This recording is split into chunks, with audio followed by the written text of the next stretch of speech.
This is your spoiler warning. If you don't want 2021's Dynasty Warriors spoiled, stop watching or listening now.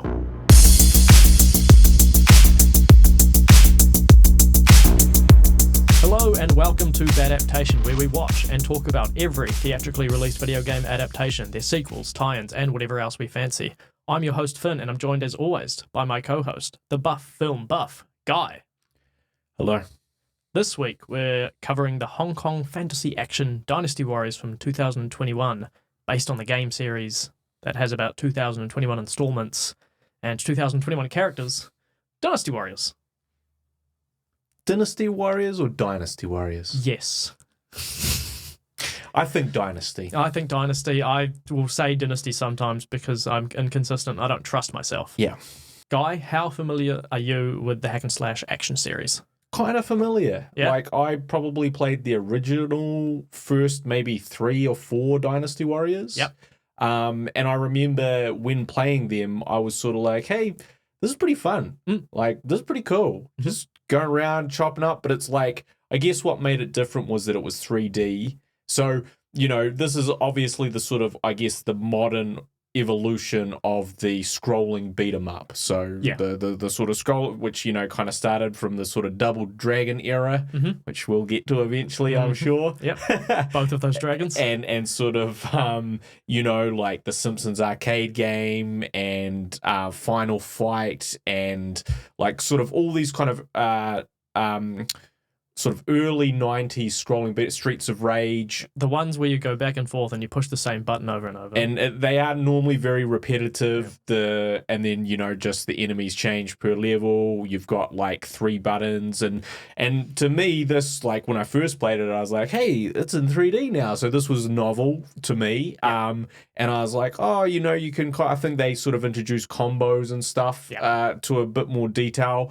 And like just the idea of like in those original scrolling beat 'em ups, essentially what you try and do is sort of isolate a series of enemies by kind of going up and down the sort of thing until you kind of isolated a couple, beat them up, and so on. And that was the way to not be overwhelmed. Yes. Whereas in this one, it's kind of different because the whole thing is that you can kind of smash a whole bunch of dudes like, you know, 10 or 20 at a time. And that's one of the cool parts is you kind of trigger a combo versus going into one of them and then it goes out into a whole group of them. I feel like you're on the offense a lot more. There's like, it is kind of like labeled as a strategy hack and slash game.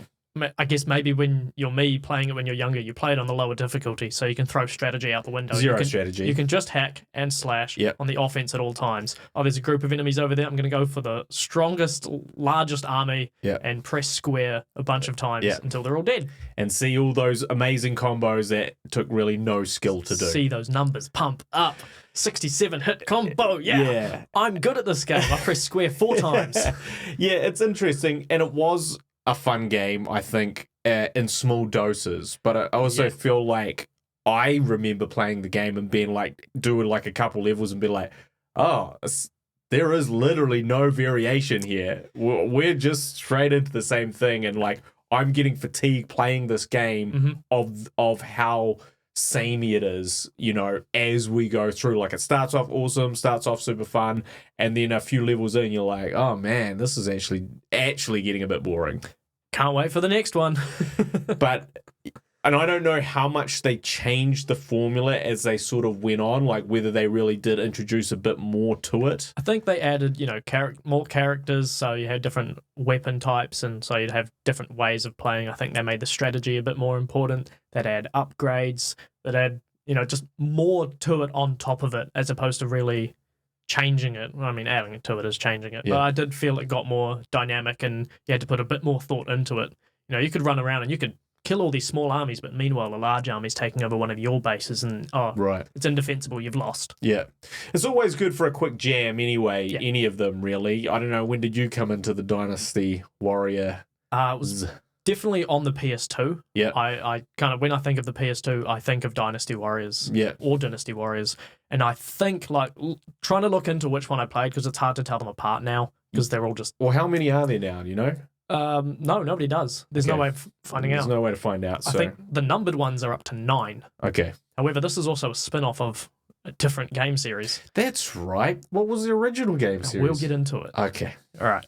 But I think I've played numbers 4 and 5 Okay. mostly. I think my brother, he played, I think it was Dynasty Warriors Empire or something like one of the weird like experimental ones that's Right. I guess a spin-off of this spin-off. Yeah. Where they tried different things and there was different ways of playing it. You have a brother? I have 2. I've learned something today. Well, there you go. We are the closest of friends. We love to keep up with each other's day-to-day lives. Yes, we sure do, don't we, Guy?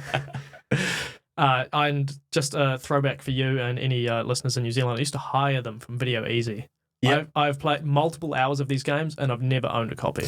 Yeah, I used to go around to like people's houses and it would just be on while people were drinking and stuff because it was an easy game to sort of kind of just play and then stop playing and someone else have a turn and press square a bunch of times. Yeah, I feel like there are a lot of games that are like, oh, easy to play, difficult to master. This one's easy to play, no need to master. Nothing to master. Hey, have you heard of the triangle button? Oh, yeah? Give that a go. See what happens. I'm somewhat of an expert. But a loyal listener submitted their opinion on the best Dynasty Warriors game in the series. Yep. And the consensus when looking online and looking for, mass opinion on the internet. Please thank me for my service of doing that research and delving into those depths. The consensus seems to be that it's Dynasty Warriors 8 is the best. Is the best one. So that I think is available on PS3 and 4. Okay. And it was told to me by this loyal listener. I haven't asked permission of whether I can reveal who they are. So cool. You know who you are. But they said for the following reasons, the combination of all the best things from the franchise to the point where they just polished everything so well. The roster of characters was mean, and the DLCs were next level. It was made even better by Dynasty Warriors 9, as that one was shit. Right. Which is always weird when they go like 10 step backwards on a sequel like that. Yeah. Which happens way more than you think it should. Well, I guess like Mario Kart is up to Mario Kart 8 Deluxe. Yep. Right, and it's one of the highest selling games of the Nintendo Switch. Yes. And it came out pretty close to its release. They haven't released a 9. No. 1, those sales are so high. 2, there really isn't much room for improvement. That's right. They've added to it, I believe, like just some DLC years after its release. But I don't think there's a formula to kind of improve upon there. They've gone, there you go, here's the best racing game on this console. Sometimes when you kind of have something like that that's at that level, when you try and sort of reinvent the wheel, you just break the wheel. Yeah, and they went, wow, there's so many wheels in this game. Yeah. Because it's a racing game, you see. I like what you did there. Thank you. And hopefully you like this as well. A brief synopsis of the movie. All right, so it was very... Good luck. Thank you. This movie is about the dynasty of 3 warriors and is based on the game Dynasty Warriors, which is a spin-off of the video game series Romance of the Three Kingdoms, which is based on the novel Romance of the Three Kingdoms combined with the records of the Three Kingdoms, which is some official documentation on Chinese history. They do some fights. And that is the conclusion of my brief synopsis. Okay, so it's based on an RPG. It's a spin-off of an RPG. Yes, a very old one. Yeah, I'm familiar with...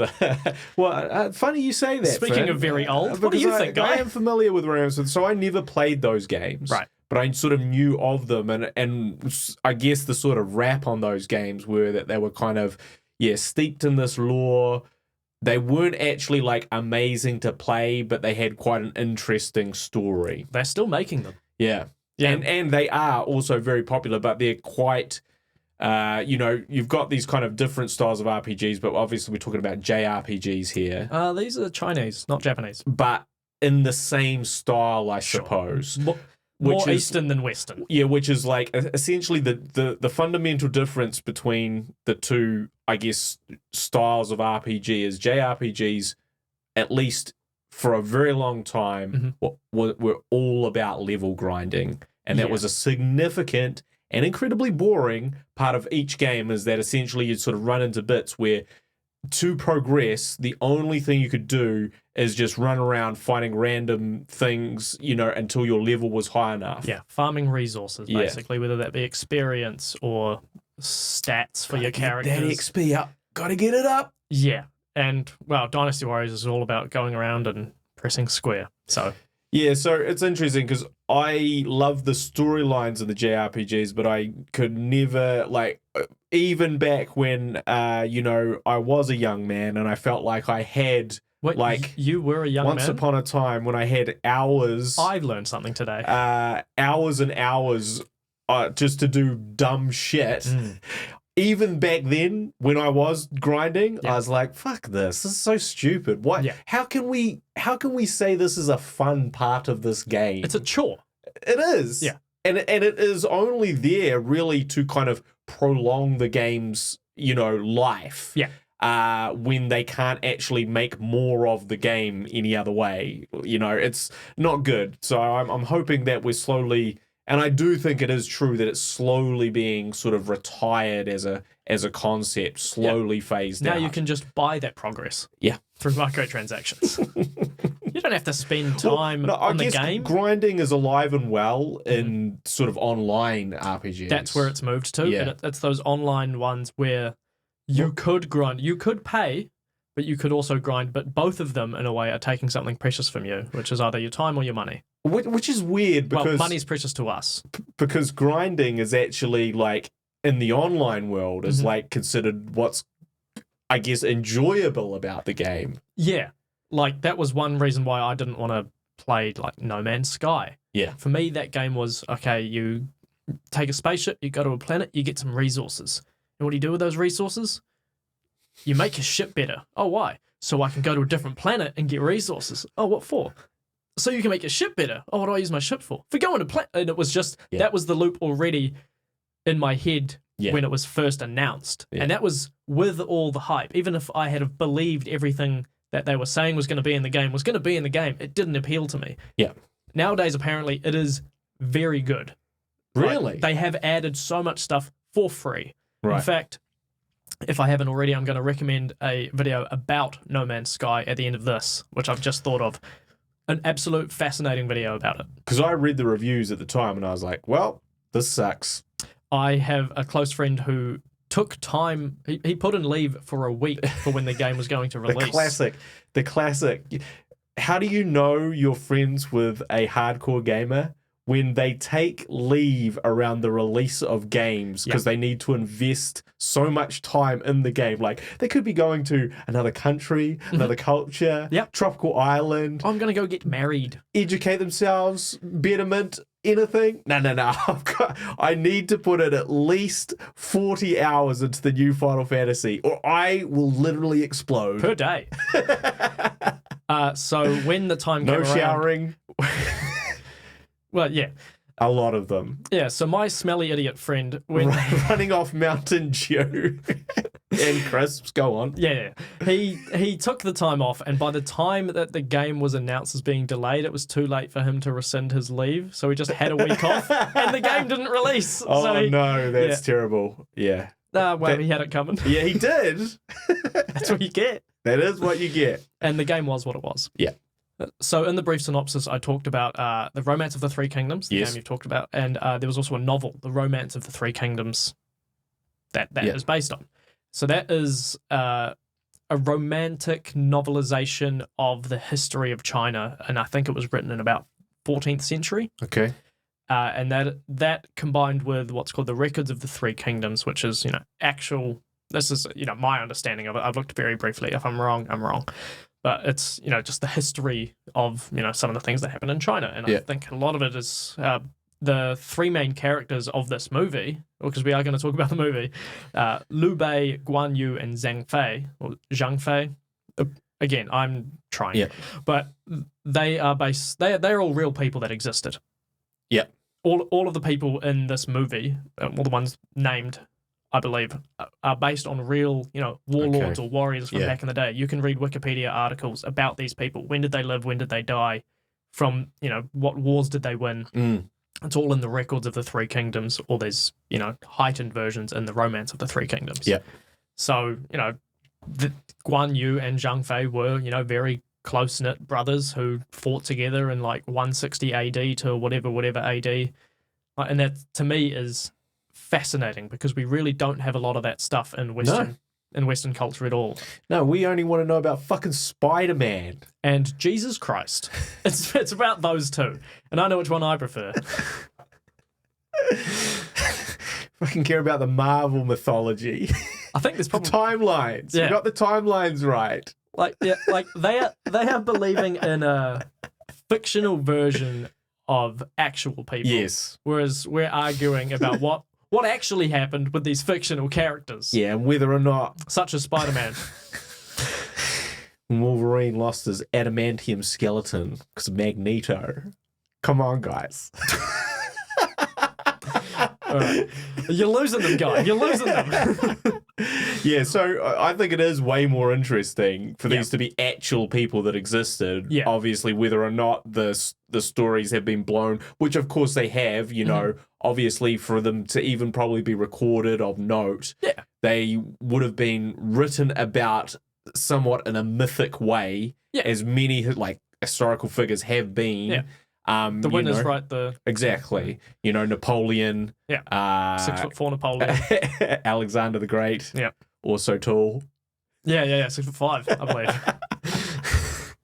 Everyone called him Alexander the Good, but he was like, no, change that. But I guess, see, this is what's interesting is that, like, those are the people, and occasionally we do movies about them, and they're giant flops. Yeah, they suck. And now they're doing a movie about this now, but this was apparently not a giant flop. I mean, I think it sucks, but yeah, but it doesn't mean I didn't enjoy it. In terms of financials, I'll get into that. Okay, I'll get into no that. spoilers here. Yeah, no spoilers for later in the podcast here, and no spoilers for the movie because we're yet to talk about it. We are intentionally kind of putting it off because there isn't a lot of plot to talk about in this movie, right? Yeah. In terms of things that happen in this movie, there are a few action scenes where you look at the screen and you go, huh, that's a lot of movement and a lot of color. This is like fireworks. And then people start talking about the plot and you go, oh yeah. Yeah, it's a bit of a tricky one to follow. I will maybe attempt to kind of give some context, but... Please do. I won't even bother to try. Basically, there's this Han Dynasty, right? Or is it the Han Dynasty? Well, obviously the Han Dynasty, but... You know, whatever. I'm going to butcher all of these names. Come on, mate. Your best friend, Han Solo. Yeah, Han. Well, Han. And you can't get it right? Nah. Han Solo? Nah. Han? Nah. Han? No. Han? Yeah, I guess there we it was Han. The Han Dynasty, right? So they have this new emperor who's like a little boy because the old emperor is dead. Yeah. And they decide, or like the supreme councilman, sort of an Emperor Palpatine-ish type guy. The big guy? Yep. Dong Zhuo. I used to like to play as him in the games. I always love a big boy. Yeah. He decides to depose this emperor and essentially take over. Yeah. And so everyone else in this movie has an issue with that. Yeah. And these three brothers, which their names were Liu Bei, Guan Yu, and Zhang Fei. All are kind of like, we believe in the Han Dynasty and we want to see it restored and reappoint the emperor. Give power to the 12-year-old boy. Yeah, that will go well, they say. And then there's this other guy, Coco, Cao Cao, is this kind of other guy who was part of the, I guess, the Royal Guard or something like that. Yeah, he was on the team of the little boy Dynasty. emperor. Yeah, and then basically he creates a scene where he's basically like, this is bullshit. Yeah. You know, they can't do this. And everyone's like, what are you saying? What are you saying? Are you like, a traitor to the new Han Dynasty? And he's kind of like, I'll see you later. Yeah, they say, it's really strange, he actually. goes, are you trying to commit treason on the new thing? And he's like, yeah, you're a bunch of cowards. You want to as well, but you won't. I will. And I'm walking out of here. Yeah. It's a very strange scene to both introduce the character, because it's kind of ambiguous as like, well, is he a good guy? Is he a bad guy? It screamed villain to me. Yeah, he seemed very villainous in his... And there's a lot of... And hopefully you'll be able to do a bit of a cut of all of these, but there's a lot of weird laughing in this film. And he is the prime culprit of this weird laughing. Oh, like a little evil laugh to themselves. Say a very serious statement, laugh. Laugh, say a very serious statement. There's a lot of that in this. The other guy that does it, Lu Bu. Yes, Lu Bu. Yeah, Lu Bu does some. There's one point where he's sort of getting ready for the big final fight, and he's like, ha ha ha ha.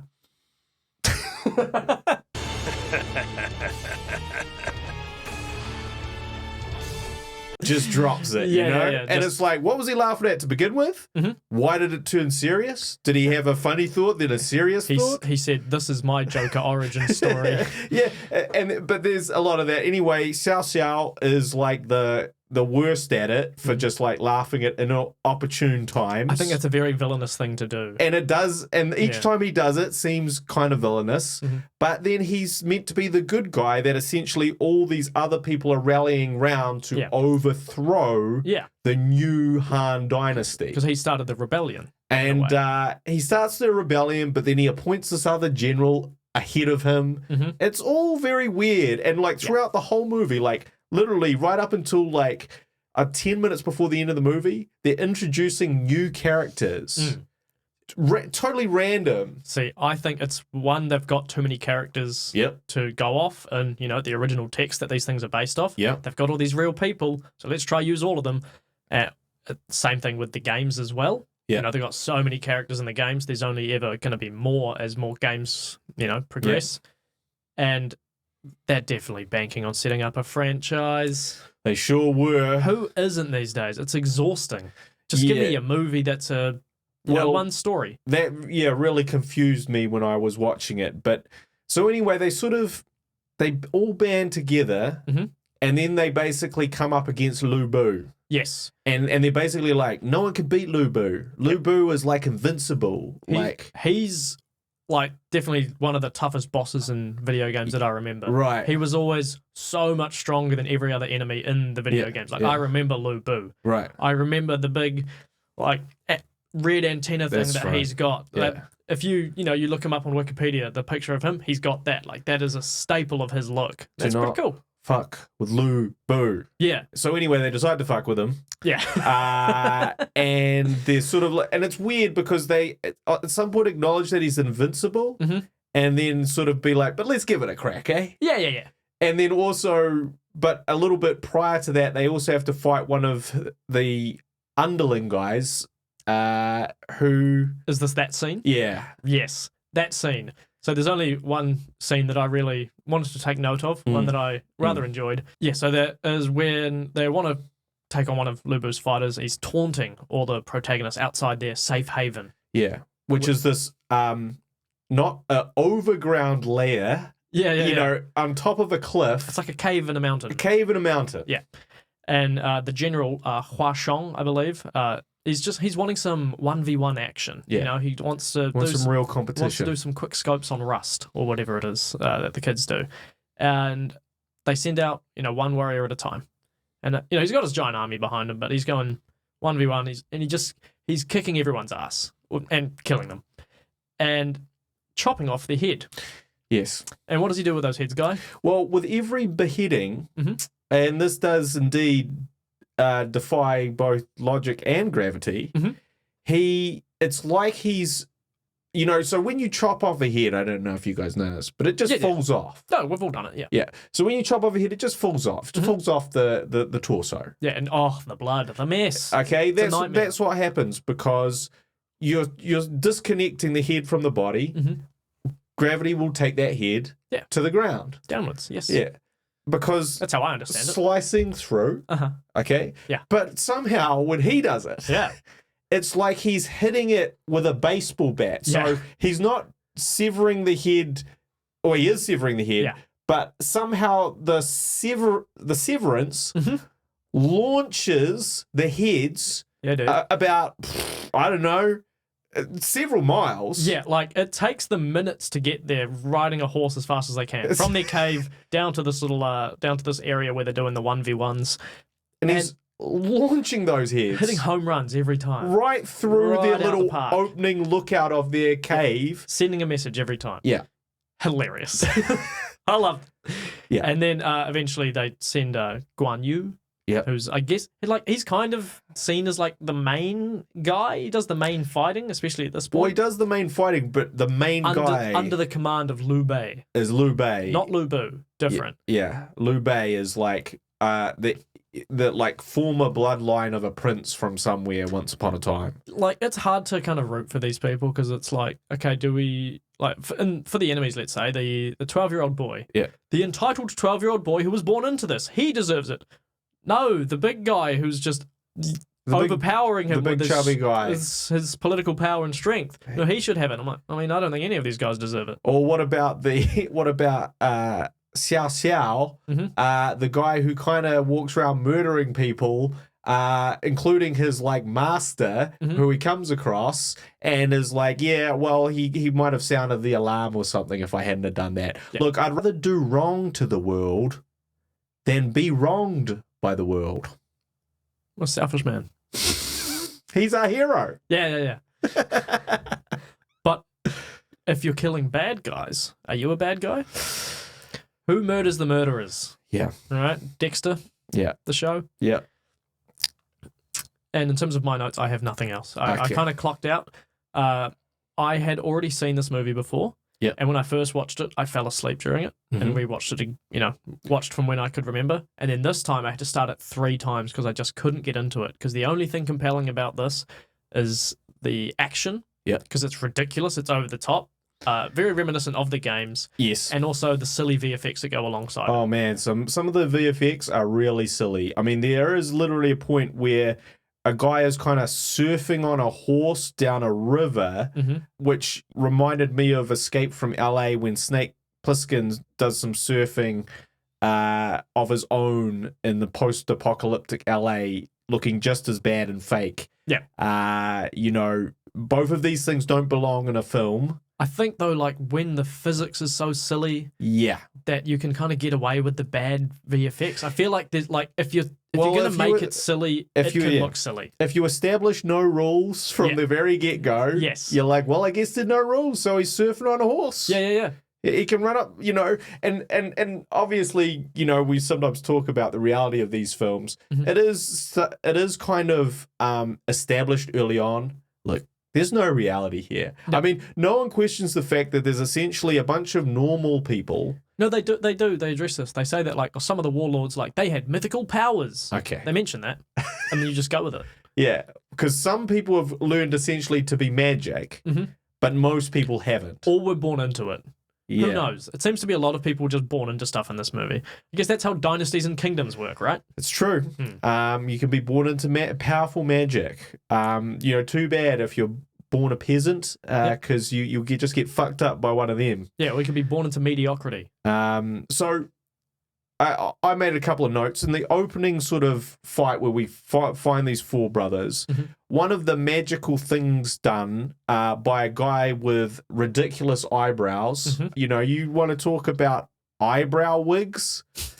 This guy, face wigs. This guy really takes the cake. He does some magic to bring some of his army back to life, and one of the zombies pops up, gets stabbed by someone else.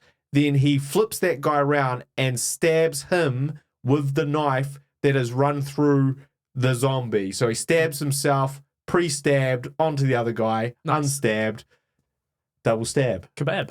Yeah. Stab, kebab. Yeah, exactly. That's the one. And I was like, okay, all right.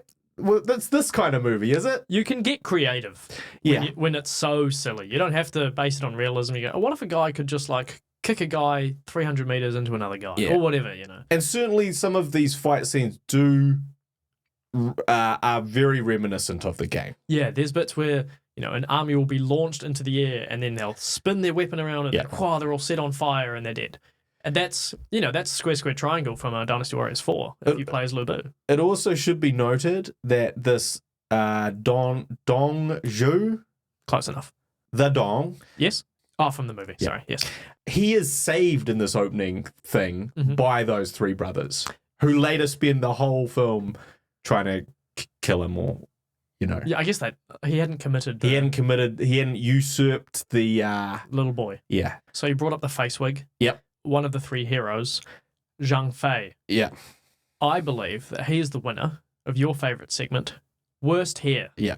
There are a lot of contenders in this. Oh, yeah. I said the wigs, beards, and eyebrow wigs on some of these characters are outrageous and make Heihachi and Tekken look incredibly authentic and believable. He'd be a background character in this. Well, you would just never bat an eyelid at him. Yeah. You'd be like, that's a guy with real hair. Yeah. Oh, did they run out of the wig budget for him? No, I guess he just has to go with whatever he's got. There's a guy who's got white hair and the black mustache.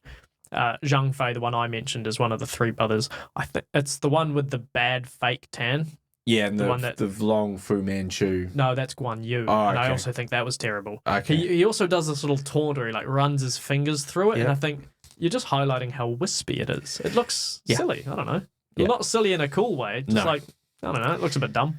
But I think Zhang Fei's the one that had what looks like a toilet brush kind of sticking out of the back of his head. Oh, right. Just very rough. Looks like hay has just been stuffed into, a headband, and there we go. That's his hair. Yeah. Now, I did also want to highlight the camera work in this film, which is often crazy for no reason. I think at some point it does go into the ground and then comes up out of the ground to show you the army. Multiple times it does that. And there's a lot of times, and look, what you could call it is dynamic. And that is true. If you were positively reviewing this, if you were paid, which we're not. But it's also a lot of the moves are just really, really completely unnecessary. Oh, yeah. You're like, cool. Rather than come up to the ground and go back down and swoop around him, why don't you just show him go across the screen? Now, I'm not saying that we should try and film things in a boring way, but it's also if you think about the camera as something that should move to do something. Yeah. It's just moving for no reason. Yeah. Absolutely. Look at this cool trick. yeah, exactly. Yeah. That's exactly. And I feel like that's exactly what the cinematographer and the cameraman had a discussion, and they're like, can we do something like this? Make it go wee a lot in this. Can we make the camera go wee? They had to handcuff the editor who kept on wanting to put star wipes in between every scene. The other thing, there's an inordinate amount of drone shots in this film as well. It was just hey, look, drone technology has come a long way. Well, were they even real? Well, I'm sure some of them were and some of them weren't. I mean, some of this was filmed in New Zealand as well. Well, I did not know that, but some of these backgrounds do. Yeah. I was like, man, I was like, man, China has some bits that really look like New Zealand. There you go. That'll be why. One of the actors, he got quite a bad injury, and he was like, no, I'll stick it out. I'll stay here. And they went, no, mate, you have to go back to Hong Kong, get fixed up. And then as soon as he was fixed up, he came back, and they thought he was quite professional for doing that. And really, what a trooper. Who was that? Can't remember, mate. Okay. It's really hard to keep up with the names. Okay, it is difficult. These names are tricky for us Westerners to really wrap our heads around. For me, it's it would be hard if they were called Tim, Tom, Jack, John, James. You have to remember exactly. There's a lot of them, but they're also a lot of them don't really have definitive personalities. We only know about them by what is said about them. Well, we know there's funny hair. We've got funny beard. Yeah. We've got Lu Bu. Yeah. There we go. There's one. Lu Bu. We know Lu Bu's a baddie. And we've got Liu Bei. Yeah. Because that's not confusing. But he's a goodie. Yeah. I mean, these are real names. They're not going to touch them. And I don't think it's bad for them to have done it. It's just hard for me to follow. And yeah, it would be easier if their characters were more well defined by the things they did. Yeah. Because the only thing that they do is fight and sit around talking about upcoming fights. Yeah. That's this whole film. They're warriors, and that's it. And I think this is the biggest problem is obviously there's this age-old adage of show, don't tell. And in this it's just tell. Just tell. Tell everything. It's show or tell. Yeah. Show the action and then tell the story. Show the action, then tell the story. Tell the story. And literally in those kind of broken up sections, it's very rigid. There's no bit where the action or the fights are telling a story. No. That doesn't happen. They're just fights. The story is this person. This army won the fight. Yeah, the story pauses to have the fight, and then we kind of progress the story with more talking. Yeah. And it is really kind of tedious and tiring by the end of it. You know, I can't even remember how it ended. Well, I imagine the good guys won because that's how movies unfortunately, go. unfortunately, I do remember how it's ended, which is even more of a concern because this is a 2-hour film. Yes. And I thought, like, oh, it's a 2-hour film. Okay, there'll be at least 10, 12 minutes of credits. No, it's like 3 minutes of credits. So it really is 2 hours pretty much. So, yeah, but, like, that's the other thing is there's kind of this whole build-up, and what you expect to happen at the end of the film is essentially these good guys, these 3 brothers, plus Xiao Xiao, Xiao Xiao, Cao Cao, this guy. Yep. To overthrow the guy, the Chancellor, Evil Palpatine, and restore peace and prosperity to the land and beat Lu Bu, and we're out of here. Yeah. That's what you expect to happen. And it seems like it's going to happen for 90% of the film until it doesn't happen. So they go, oh, what about Dynasty Warriors 2? Well, what happens in place of that happening is nothing. Nothing at all. Not a single thing is resolved by the end of this film. So basically what happens is Dong Zhu leaves. So he does leave the Han Dynasty. Yeah. Then, but they don't have a battle or face-off. He doesn't get killed. Lu Bu does have an epic fight where, you know, he's surfing on the water and stuff. He fights the 3 guys. He fights the 3 guys, but no one is killed. No. Everyone's all good. Yep. He just leaves. That's the end of that. The fight doesn't even stop, like, the progression, I suppose, of their army, the rebels' army towards it. He just leaves. Yeah. Okay. He just does not conclude. Yeah. And so, but then it just goes 3 years later. Like, there's just a hard 3-year later cut. They don't get into the city. Yeah. We don't see any of that. All we see is 3 years later, and it's like, yeah, so, you know, all these different warlords are amassing new armies. I've amassed this army, and you've amassed that army. I've grinded these numbers. Yeah, and he's like, what about you? And basically, this is again where Xiao Xiao is like, comes and he's like, hey, you know, by the way, you know, I actually, you know how this whole film has been about restoring the Han Dynasty? I'm kind of feeling me as the emperor right now. And the other guy's like, well, if you do that, you understand that ain't cool with me because I'm all about restoring the Han Dynasty. And he's like, cool, well, are you sure? Because I feel like you want to be the emperor. And he's like, nah, that's the difference between me and you. And then he just jumps on his horse and goes, cool, well, I'll see you later, but those are basically my plans. You should kill me right now, but you don't. And so he leaves, and nothing is resolved. The Han Dynasty is not restored. Lu Bu lives. The 3 brothers haven't really done anything.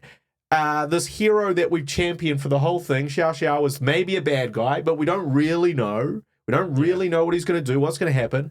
And that's the end of the film after 2 hours. Well, that's good because in the 2nd and 3rd movie, they really do elaborate on those, and we'll cover those when they come out. No, wait, I'm kidding. Wait, okay. No, please tell me this has not had a sequel yet. No, I hope thank it doesn't. God. No, I really hope it doesn't. Well, because, you know, so we've criticized Resident Evil in the past for setting up sequels. Yeah.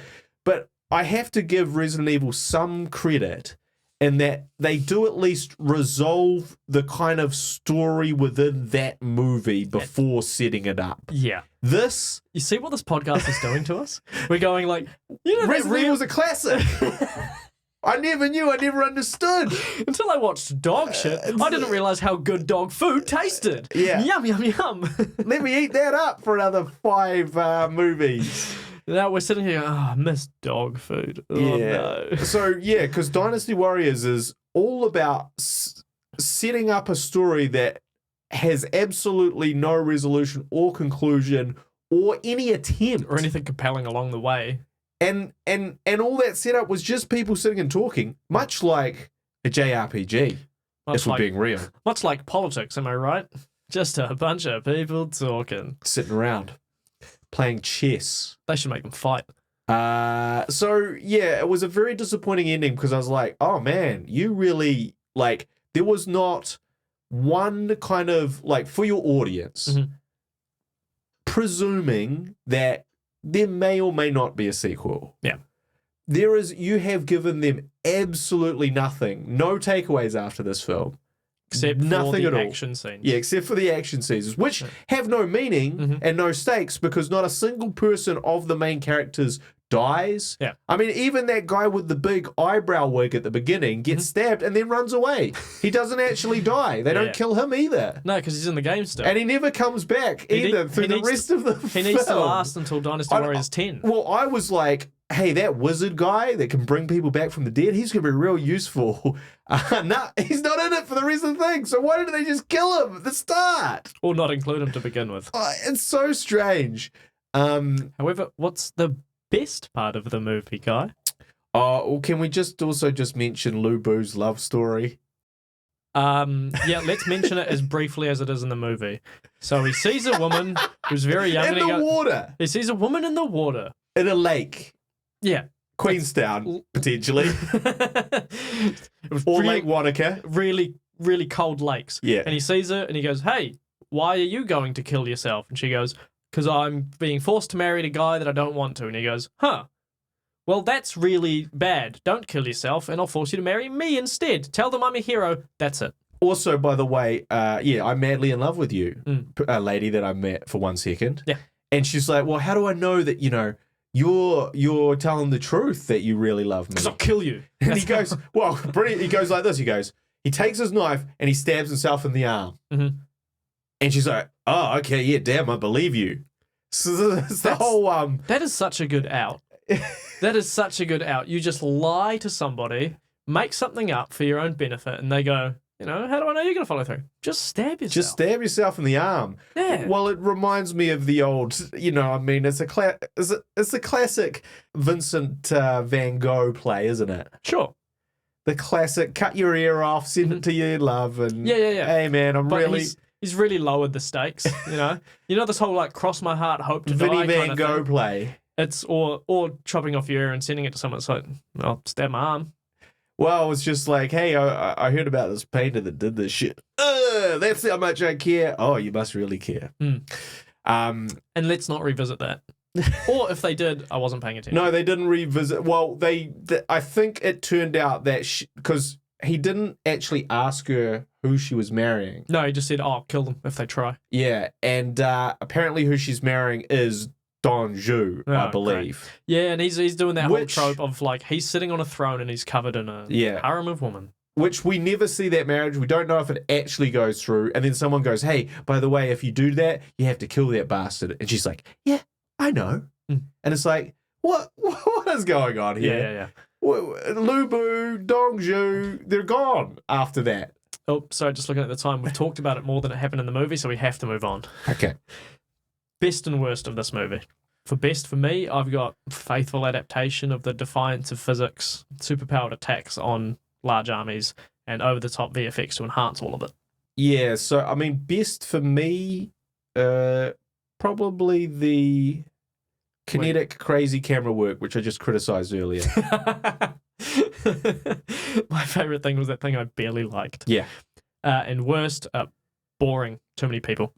Worst, the stop-start nature and the expositional device of sitting down talking used for every single plot forwarding, character introduction, anything. Guy, that's what we do.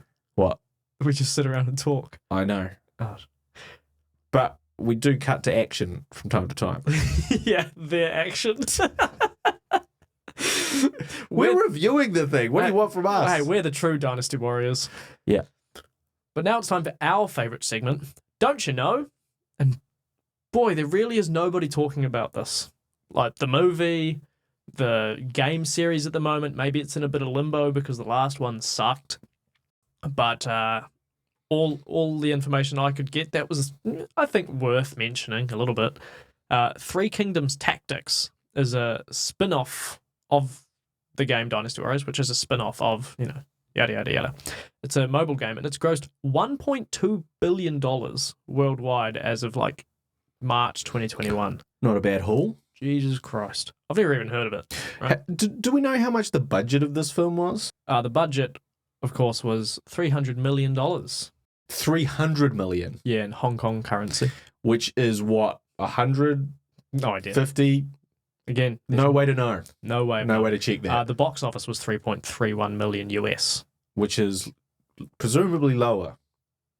Again, no way to know or find out. No, not at all. However, Netflix purchased the film's global distribution rights, which is how we were able to watch it, with a record-breaking 8-figure price for a Chinese language film, and was released for streaming in July 2021. So where I found that fact, it did not specify which currency that 8 figures was in. Interesting. Who knows? I guess the weird also part, because when I was watching this, one thing that you have to note about this film is like, there's some serious resources went into this, because they have these full-on period costumes and full-on armies. Now, yes, I'm sure some augmented with CGI, but heaps of fights and heaps of patrols and horses and all the sorts of things that is not CGI. Yeah. And I was like, took an insane amount of filmmaking for such a silly, terrible film. Like, a lot of effort has been put in to make this look pretty silly, right? Yes, that's the weird part too, because also, like, it doesn't all look silly. Like, there's heaps of these kind of beautiful, epic shots, but they're also amongst, like, insanely terrible CGI and special effects that look horrible. I mean, there's a bit where, I don't know if you remember, there's this horse chase where they're chasing Xiao Xiao. Lu Bu is chasing Xiao Xiao through the woods. Oh, and essentially you're right. I don't remember. They're riding a horse like it's a car chase. And in fact, he does a drift with the horse. He drifts out the horse like it's like a motorcycle of some kind, and then just rights it back up. And it's just sort of like, that stuff makes no sense, but then they have these huge army shots which look amazing against these, beautiful vistas. Yeah, the landscape looks great. Yeah. And, like, the costumes do look fantastic, but for me, it's taken, like, they look like costumes because they don't look worn in at all. Not worn. They all look straight off the rack. Brand spanking new costumes. Yeah.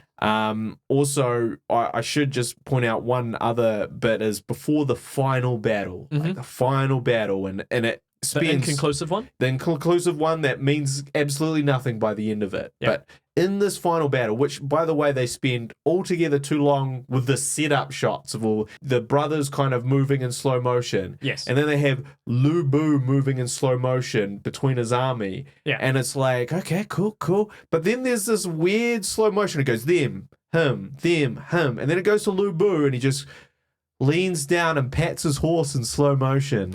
And you're just like, really? That was the bit you decided to keep in? Of all the intense staring, we got patting the horse in slow mo? He's a good boy. He's a good boy. It's very villainous to like horses. He's a good boy. Steady there, right? Steady on. He's a good little boy. Calm down, my faithful steed. Yeah, so anyway, I love that bit too. That was actually probably the best bit. The slow motion, I'm taking it all back. It's not the camera work. It's patting the horse in slow motion before the epic, inconclusive final battle. Great. Very specific. I hear that you've given this movie, despite your thoughts on it, you've given it, was it a 10? Yep. But out of what? Well, I think I'm going to have to go... I actually, it really rubbed me the wrong way, this whole tell everything in conversation. Who's that guy? Well, he's this guy, and he did this, and he did these things, and he did all these things, and that's why you should care about them. You won't see any of those things, but that's how you know he's the main character. Yeah. And, so that's an important guy. That, for the whole film, really rubbed me the wrong way. So I'm going to give this 10 out of 430. 430. And there's a very good reason he gave that specific number. Yeah. But that's a secret. What's really unfortunate is, like, I think I could rewatch Doom over this. Wow. And I did not like that. And I think, like, significantly. I would probably agree with you, because to me the trauma of those talking scenes, now knowing that they're ahead, would be too much for me. Yeah. So I'm giving it a 10, but out of 151. Okay. And you know why I've chosen that number? Something to do with the Dynasty Warriors mythology? It's also a secret. Okay. So, Guy, I have 3 recommendations for the viewer. We have one called the 10 Biggest Battles Ever in Video Games. It's kind of a top 10 list by one of those channels. Except these ones are good, and they go in depth, and they talk about some interesting stuff. So if you're a video game nerd, which we assume you are, we hope you are, that's our demographic. And, obviously Dynasty Warriors is going to be brought up in there. It's a big army battling game, isn't it? And I've also got, as mentioned earlier, The Engoodening of No Man's Sky. So it's like a mini documentary made by a very good YouTuber called The Internet Historian. I'd recommend any video that they put out.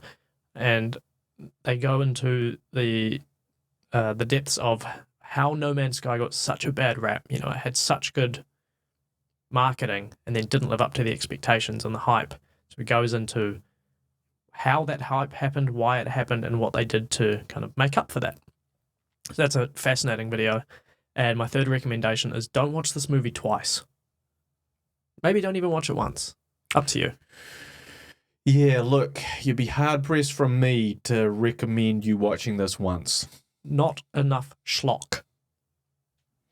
Yep, it's one of those ones too. I think that we run into this problem whenever we watch something modern, is that we can't look back at it through somewhat rose-tinted glasses. Yeah, no, we are just wearing spectacles. It's literally 2021, man. There's no excuses here. What the fuck? Do we have to spin the wheel? No, because... Don't. We are going to be watching was it a sequel to Gran Torino? Yeah, the sequel to that, Gran Turismo, which will be out in cinemas very shortly. So I'm assuming that in this one, Clint Eastwood takes up race car driving at the ripe age of 92. And his son. Yeah. So we'll see how it turns out. Yeah, I haven't seen the trailer. I don't really know what it's about necessarily, except for the Clint Eastwood bit. Yeah. Yeah. So, and maybe Bryan Cranston's also in it. I think so. Without checking, yes. Yes, he is. You can quote me on that. But again, if you like what we do, please consider following us using the links in the show notes or the description, and leave some good reviews if you like what we do. It means a lot and means our little project can grow. And if you're listening or watching on YouTube, where you can see all the great cutaways that Finn does and correcting of my huge faux pas, which I did correct at the end from the episode, Silent Hill, where I was calling Alyssa... Was it Alyssa Matheson? No, you were calling her Melissa Gillespie. And it's Alyssa. Alyssa Gillespie. Which I corrected at the very end. 1 hour 15 into the podcast. I will not go and correct any mistakes that have been made on this one. Not in terms of names. No. No. Well, no, you can't. I'll edit them out. But, if you watch or listen to this on YouTube, write a comment, man. Hit the like. Write a comment, because that helps with the algorithm. Yeah, then we get to see, hey, who's watching? It's you. So thank you. And so, yeah, next week we'll be covering Gran Torino 2, was it? Yep. That's the one. All right. See you next week. See you later.